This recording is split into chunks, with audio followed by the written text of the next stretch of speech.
तो अपन पढ़ रहे थे कि जो भी आपका सप्लाइड साइड एनर्जी प्लानिंग है उसके लिए जो अपना डाटा है वो किस प्रकार अपन कलेक्ट करते हैं और उस डाटा के अंदर क्या क्या अपनी चीज़ें शामिल होती हैं। ठीक है, तो जो अपना एनर्जी डाटा था उसको अपन ने यहाँ पर 3 श्रेणी में बांटा है, या जो भी अपन कहें कि जो भी अपना एसेंशियल डाटा है जिसके अपन को रिक्वायरमेंट है एनर्जी प्लानिंग के लिए, उसको अपन ने 3 कैटेगरी में यहाँ पर बांटा है। ठीक है, तो फर्स्ट है आपका खपत एवं उत्पादन, सेकंड है आपका लागत और थर्ड है आपका प्रेरक। ठीक है, तो खपत और उत्पादन के अंदर क्या आता है आपका, जो भी आपने यहाँ पर एनर्जी का जनरेशन किया और उसका कंजप्शन किया। ठीक है, तो कितने आपने एनर्जी का खपत करी और कितना आपने एनर्जी का जनरेशन किया, तो वो जो डाटा है वो आप मीटरिंग करके आप वहाँ पर प्राप्त करते हैं। तो मीटरिंग करके फिर आप क्या करते हो, डाटा का एनालाइज करते हो, फिर जो एनालिसिस है उसके आधार पर फिर आप वहाँ पर एनर्जी प्लानिंग करते हैं। ठीक है, खपत एवं उत्पादन के अंतर्गत ईंधन तथा अन्य परिवहन पदार्थ तथा उत्पादन जैसे विद्युत निर्गत आदि मुख्य डाटा है जो ऊर्जा योजना बनाने में सहायक होते हैं। यह डाटा मीटरिंग द्वारा प्राप्त किए जाते हैं, लेकिन कुछ डाटा का मापन करना आसान नहीं होता है, इसीलिए उनको ट्रकों या वैगन के वजन के रूप में मापा जाता है। सेकंड जो आपका कैटेगरी है वो है आपका लागत। तो लागत डाटा के अंतर्गत मुख्य स्रोत की ऊर्जा लागत है, यह डाटा वास्तविक बल से लिए जाते हैं। ठीक है, तो आप जिस सोर्स के थ्रू क्या कर रहे हो, एनर्जी का जनरेशन कर रहे हो, तो उस सोर्स की लागत क्या है उसको आप यहाँ पर एनालिसिस करते हैं। सेकंड जो डाटा था वो क्या था अपना कैटेगरी लागत। ठीक है, तो लागत के अंदर अपन क्या डिस्कस कर रहे हैं कि आपके जो मुख्य सोर्स है जिसके थ्रू आप क्या कर रहे हो, एनर्जी का जनरेशन कर रहे हो, उस सोर्स की आपकी कॉस्ट कितनी है। ठीक है, और वो जो कॉस्ट है वो आप किसकी सहायता से आप उसको कंक्लूड करते हो, जो आपके जो बिल्स वगैरह होते हैं एनर्जी के, तो उन बिल के आधार पर आप क्या करते हो, उसकी लागत को कैलकुलेट करते हो। थर्ड आपका जो यहाँ पर कैटेगरी है प्रेरक। तो प्रेरक वह घटक है जो ऊर्जा खपत को प्रभावित करता है। अधिकांश औद्योगिक उपकरणों में मुख्य प्रेरक उत्पादन है तथा शक्ति के लिए विद्युत आउटपुट है। ठीक है, तो ये 3 प्रकार के आपके क्या थे, डाटा की जो कैटेगरीज हैं थी। इसके आगे फिर अपन जो आप डाटा को किस प्रकार यहाँ पर शामिल करोगे वो अपन यहाँ पर डिस्कस करेंगे।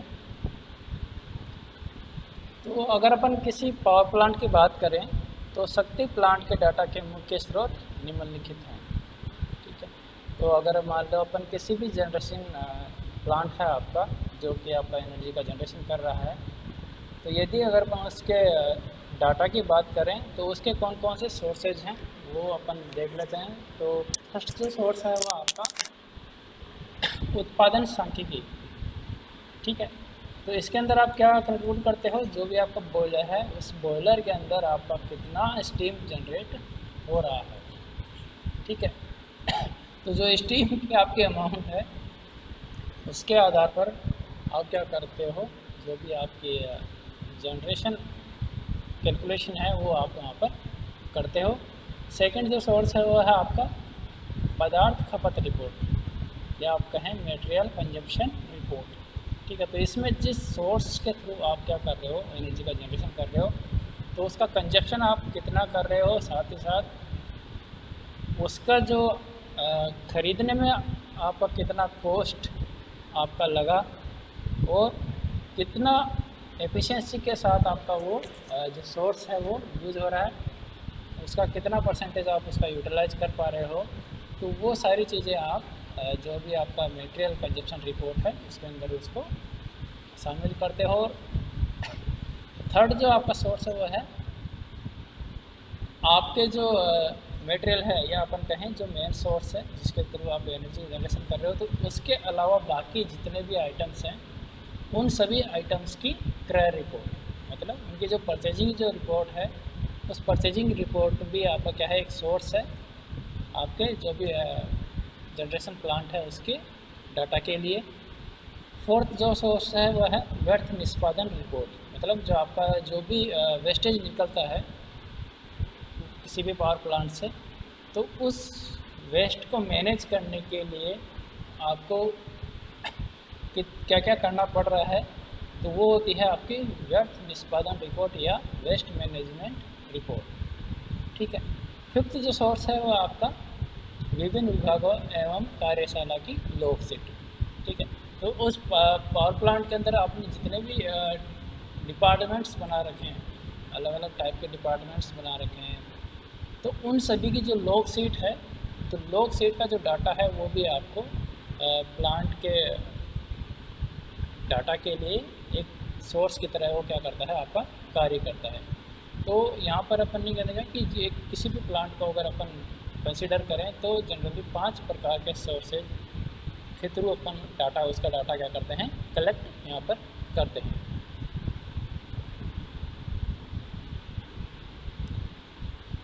इसके बाद अपना जो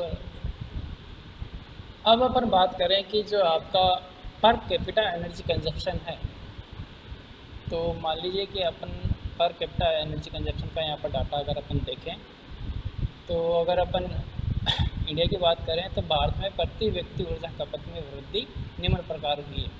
ठीक है। तो अपन ने क्या किया है, अलग अलग साल्स को यहाँ पर कंक्लूड किया है और उन साल के दौरान अपन ने देखा कि कितना अपना पर कैपिटा एनर्जी कंजप्शन है। ठीक है। तो जो आपको लेफ्ट हैंड साइड में जो कॉलम दिख रहा है वहाँ पर अपन ने ईयर लिया है, जो राइट हैंड साइड में आपको यहाँ पर कॉलम दिख रहा है उसके अंदर अपन ने पर कैपिटा एनर्जी कंजप्शन लिया है जो कि आपका किलोवाट आवर में है। तो अगर अपन बात करें 1947 की, तो आपका जो पर कैपिटा एनर्जी कंजप्शन था वो था 15.6 किलोवाट आवर। ठीक है। इसी प्रकार अगर अपन 2009 की बात करें तो 2009 में ये बढ़कर कितना हो गया आपका 452 किलोवाट आवर। इसी प्रकार 2010 में 710 किलोवाट पर आवर, 2012 में अप्रोक्स लगभग आपका 900 किलोवाट पर आवर, और 2025 तक अनुमानित है कि आपका कितना हो जाएगा 1500 किलोवाट पर आवर। ठीक है। तो ये क्या है, आपका पर कैपिटा एनर्जी कंजप्शन है डिफरेंट ईयर के लिए। इसके बाद अगर अपन देखें कि आपका जो प्रति व्यक्ति ऊर्जा खपत है, ठीक है, तो वो किलोग्राम ऑयल इक्विवेलेंट में कितनी है और किलोवाट आवर में कितनी है, वो भी अपन कंट्री वाइज यहाँ पर बात कर लेते हैं। तो अगर अपन फर्स्ट जो कॉलम है उसमें देखें तो अपन क्या करेंगे, डिफरेंट कंट्रीज को यहाँ पर कंपेयर करेंगे। तो अगर अपन फर्स्ट बात करें इंडिया की, तो इंडिया में जो प्रति व्यक्ति ऊर्जा खपत है KGOE में, मतलब किलोग्राम ऑयल इक्विवेलेंट में, वो है 560। ठीक है। तो और अगर किलोवाट में देखें तो ये है आपका 452, मतलब 452 किलोवाट पर आवर। मतलब एक व्यक्ति को 452 किलोवाट आवर एनर्जी का वो क्या कर रहा है, आपका कंजप्शन कर रहा है। चाइना की बात करें तो वहाँ पर जो आपकी किलोग्राम ऑयल इक्विवेलेंट में जो आपका प्रति व्यक्ति ऊर्जा खपत है वो है आपकी 1484, मतलब 1484। और इसी को अगर अपन किलोवाट में देखें, किलोवाट आवर में यूनिट के रूप में, तो लगभग वो है आपका 2332 यूनिट्स। ठीक है। यूनिट कह दें आप या किलोवाट आवर कह दें, एक ही बात है। साउथ अफ्रीका की बात करें तो वहाँ पर आपका किलोग्राम ऑयल इक्विवेलेंट में है 2784, और अगर किलोवाट आवर में आप देखें, यूनिट्स के रूप में देखें तो 4944। यूके में अगर आप देखें तो वो है आपका किलोग्राम ऑयल इक्विवेलेंट में 3465, और किलोवाट आवर में है आपका 6123। इसी प्रकार यूएस की बात करें तो आप वहाँ पर है आपका किलोग्राम ऑयल इक्विवेलेंट में 7759, और यूनिट्स में अगर आप देखें तो वह है 13628। ठीक। अब बात करें अपन ओवरऑल वर्ल्ड की। ठीक है। तो ओवरऑल वर्ल्ड का अगर अपन कंपेयर करें तो क्या देख रहे हैं कि अपनी जो प्रति व्यक्ति ऊर्जा खपत है किलोग्राम ऑयल इक्विवेलेंट का, वो है आपके 1821। इसी प्रकार यूनिट्स में आपका कितना है, 2875। ठीक है। तो अगर अपन यहाँ पर अदर कंट्रीज़ की कंपेयर में इंडिया को देखें तो अपन काफ़ी पीछे हैं। ठीक है। तो अपनी जो अगर अपन वर्ल्ड का जो एवरेज कंजप्शन है उससे भी अगर अपन कंपेयर करें तो उससे भी अपन काफ़ी पीछे हैं। अगर आप देखें तो जो वर्ल्ड का एवरेज कंजप्शन है यूनिट्स के अंदर प्रति व्यक्ति, वो कितना है आपका 2875, और अपने इंडिया में कितना है 452। ठीक है। तो अपन काफ़ी पीछे हैं प्रति व्यक्ति ऊर्जा खपत में, जो आपका वर्ल्ड का एवरेज है उससे उसमें कंपेयर करते हैं तो अपन कह सकते हैं कि अपन अपना जो डेवलपमेंट है वो अभी काफ़ी धीमा है। अपन क्या कर रहे हैं, जो एनर्जी का कंजप्शन यहाँ पर कर रहे हैं वो क्या है अपना काफ़ी कम है, और एनर्जी का कंजप्शन ही यहाँ पर क्या दिखाता है कि आपकी इकोनॉमी कितनी स्ट्रॉन्ग है। ठीक है। तो एक इकोनॉमी को एक तरह से आपका जो प्रति व्यक्ति जो ऊर्जा खपत है वो एक तरह से क्या करता है आपका यहाँ पर रिप्रेजेंट करता है।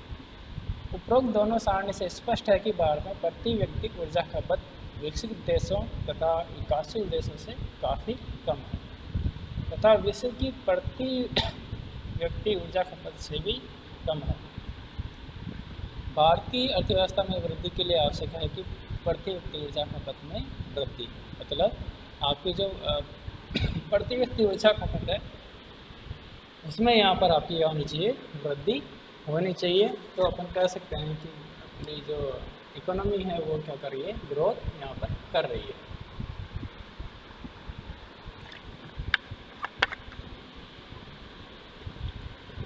इसके बाद अपना टॉपिक है essential imperatives and steps in user side energy planning. ठीक है। तो अभी तक तो अपन बात कर रहे थे सप्लाइड साइड एनर्जी प्लानिंग की। अब बात करते हैं अपन जो अपना यूजर साइड है या डिमांड साइड एनर्जी प्लानिंग के लिए। ठीक है। तो ऊर्जा बचत के लिए उपभोक्ता पक्ष द्वारा अनुसरण किए जाने वाले आवश्यक एवं अनिवार्य चरणों को निम्नलिखित प्रदर्शित किया गया है।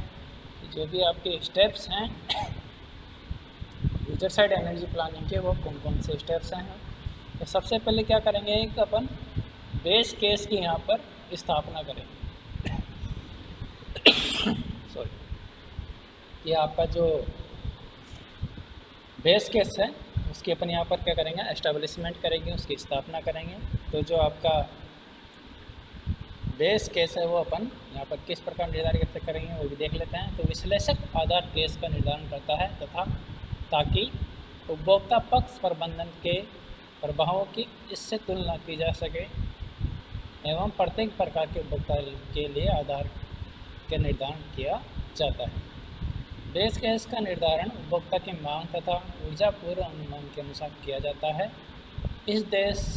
इससे उपभोक्ता की ऊर्जा उपयोगिता व्यवहार को समझने में सहायता मिलती है ताकि मांग पक्ष प्रबंधन प्रभावों का अनुमान लगाया जा सके।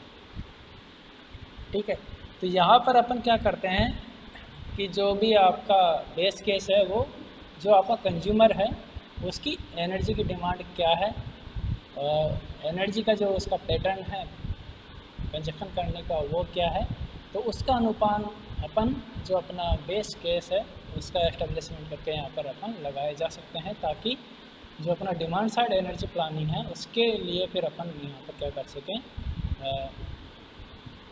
स्टेप्स को फॉलो कर सकें। सेकंड जो स्टेप है वो आपका मांग पक्ष प्रबंधन उपायों की पहचान, कि डिमांड साइड जो आपका एनर्जी प्लानिंग है वहाँ पर आप कौन कौन से उपाय कर सकते हो जिससे कि आप एनर्जी का वहाँ पर बचत कर सकें। तो इस चरण में प्रत्येक उपभोक्ता के लिए ऊर्जा संरक्षण एवं प्रबंधन उपायों की पहचान कर सूची बनाई जाती है। तो यहाँ पर क्या करते हैं अपन, विभिन्न एरियाज़ को यहाँ पर अपन कैटेगराइज करते हैं जहाँ पर कंज्यूमर क्या है ऊर्जा को यहाँ पर बचा सकता है, ऊर्जा का संरक्षण कर सकता है। ठीक है। थर्ड जो स्टेप है वो आपका कार्यक्रमों का विकास। ठीक है। तो इस चरण में क्या करते हैं कि अपना जो सेकंड स्टेप में जो भी अपन ने वहाँ पर उपाय या जो भी अपन ने कहें कि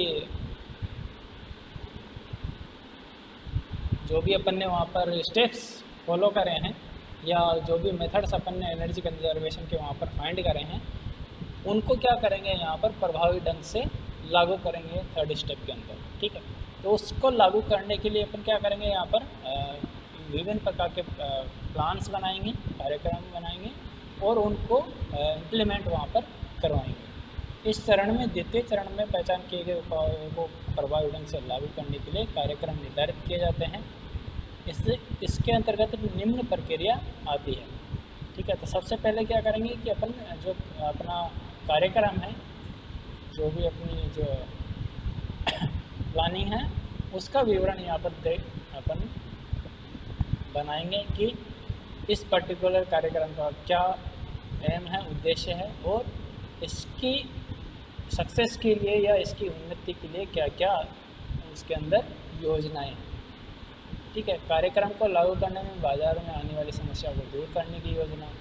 अब उस कार्यक्रम को लागू करने पर अपन क्या क्या समस्याओं का वहाँ पर सामना करना पड़ सकता है, तो उन समस्याओं को दूर करने की योजना भी अपन को यहाँ पर बनानी पड़ेगी और उन योजनाओं को बनाकर फिर अपन उनको लागू करना पड़ेगा। इसके बाद है आपका प्रोत्साहन, जैसे कार्यक्रम को लागू करने के लिए ऋण तथा अनुदान दिलवाना। अब आप यहाँ पर क्या करोगे, जो भी आपका कंज्यूमर है आप उसको क्या करोगे, एनकरेज करोगे, जिससे कि वो क्या कर सके, एनर्जी का कंजर्वेशन कर सके, एनर्जी को बचत कर सके।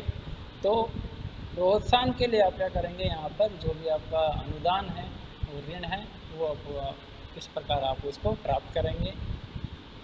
कार्यक्रम का विज्ञापन, जो भी आपने वहाँ पर कार्यक्रम बनाया है उसकी पब्लिसिटी करना। प्रति उपभोक्ता भार वृद्धि का प्रभाव का अनुमान। ठीक है, इसके बाद आप क्या करेंगे कि जो भी आपका पर कंज्यूमर जो आपका डिमांड में इंक्रीज होगा उसका भी अपन को यहाँ पर अनुमान लगाना है। ठीक है, लास्ट है आपका इस कार्यक्रम को लागू करने के लिए उपभोक्ता तथा सप्लाई आपूर्तिकर्ता पर पड़ने वाले आर्थिक भार का अनुमान। ठीक है, तो इस कार्यक्रम को जैसे आप इम्प्लीमेंट करोगे तो जो कंज्यूमर है और जो सप्लायर है उस पर जो भी इकोनॉमिकल भार पड़ेगा उसका भी अपन को यहाँ पर अनुमान लगाना ये भी आपका एक स्टेप है इसके अंदर, जो भी आप कार्यक्रम बनाते हो उसके अंदर। ठीक है, इसके बाद जो अगला स्टेप है वह है कार्यक्रम का प्रारंभिक मूल्यांकन। ठीक है, तो इसके अंदर अपन क्या करते हैं कि जो भी अपन ने कार्यक्रम बनाया उसका प्रारंभिक यहाँ पर मूल्यांकन करेंगे कि अपन को कितना उसका लाभ हो रहा है, कितना प्रभावी तरीके से वो आपका जो कार्यक्रम है वो लागू हुआ है। इस चरण के अंतर्गत DSM कार्यक्रम का परिपूर्ण लागत लाभ विश्लेषण किया जाता है। सामान्यतः लागत लाभ विश्लेषण एक से अधिक बार किया जाता है।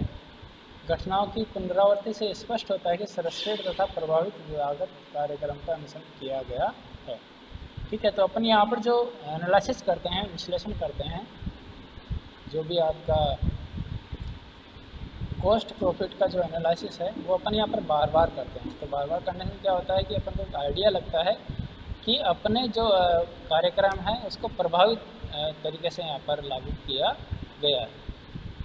इसके बाद क्रियान्वयन, अगला स्टेप। इस चरण में उपभोक्ता पक्ष के द्वारा ऊर्जा बचत करने के कार्यक्रमों के क्रियान्वयन हेतु आवश्यक विधियाँ सुनिश्चित की जाती हैं। अनुदान तथा प्रोत्साहन निर्धारित किए जाते हैं। कार्यक्रम का क्रियान्वयन आपूर्तिकर्ता या संविदा द्वारा किया जा सकता है। ठीक है, तो यहाँ पर जो भी अपन ने कार्यक्रम बनाया उसका यहाँ पर अपन उसको इम्प्लीमेशन करते हैं, क्रियान्वयन करते हैं। कार्यक्रम का अंतिम मूल्यांकन। इस चरण के अंतर्गत अपन क्या करते हैं कि जो भी आपकी एनर्जी कंजप्शन है उसका जो अपन ने कार्यक्रम बनाया वो कितना सफल रहा, कितना उसका आपको आउटपुट मिला, उसका यहाँ पर मूल्यांकन किया जाता है।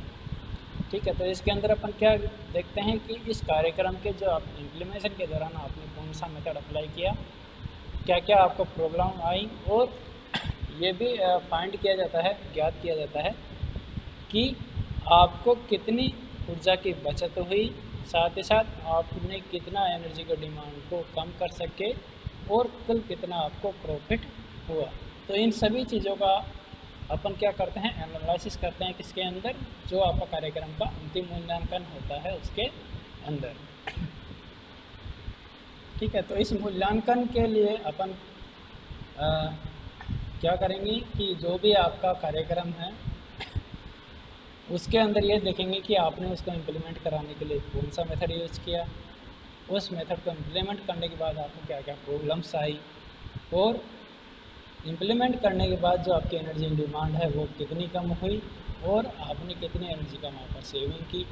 और एनर्जी का आपने वहाँ पर सेव किया है तो ऑब्वियसली बात है कि आपको वहाँ पर लाभ भी वो है, तो वो कितना लाभ आपने वहाँ पर किया है उन सभी का जो एनालिसिस है वो अपन जो अपना कार्यक्रम का अंतिम मूल्यांकन है उसके अंदर यहाँ पर करते हैं।